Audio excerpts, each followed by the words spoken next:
الرحمن الرحيم إن الله يأمركم أن تؤدوا الأمانات إلى أهلها وإذا حكمتم بين الناس أن تحكموا بالعدل إن الله نعم ما يعظكم به إن الله كان سميعا بصيرا يا أيها الذين آمنوا أطيعوا الله وأطيعوا الرسول وأولي الأمر منكم فإن تنازعتم في شيء فردوه إلى الله والرسول إن كنتم تؤمنون بالله واليوم الآخر ذلك خير وأحسن تأويلا ألم تر إلى الذين يزعمون أنهم آمنوا بما أنزل إليك وما أنزل من قبلك يريدون أن يتحكموا إلى الطاغوت وقد أمروا أن يكفروا به ويريد الشيطان أن يضلهم ضلالا بعيدا وإذا قيل لهم تعالوا إلى ما أنزل الله وإلى الرسول رأيت المنافقين يصدون عنك صدودا كري فكيف إذا أصابتهم مصيبة بما قدمت أيديهم ثم جاءوك يحلفون بالله إن أردنا إلا إحسانا وتوفيقا أولئك الذين يعلم الله ما في قلوبهم فأعرض عنهم وإعظهم وقل لهم في أنفسهم قولا بليغا وما أرسلنا من رسول إلا ليطاع بإذن الله ولو أنهم إذ ظلموا أنفسهم جاءوك فاستغفروا الله واستغفر لهم الرسول لوجدوا الله توابا رحيما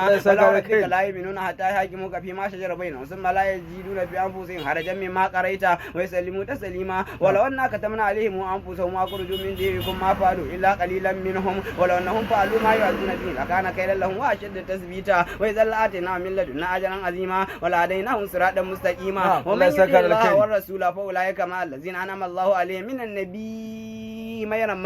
والنبيين والصديقين والشهداء والصالحين وحسن أولئك رفيقا ذلك الفضل من الله وكفى بالله عليما يا أيها الذين آمنوا خذوا حذركم فانفروا ثبات وانفروا جميعا وإن منكم لمن لا يبدئ فإن أصابتكم مصيبة قال قد أنعم الله علي إذ لم أكن معهم شهيدا ولئن أصابكم فضل من الله لا يقولن كأن لم يكن بينكم وبينهم مودة يا ليتني كنت معهم فأفوز فوزا عظيما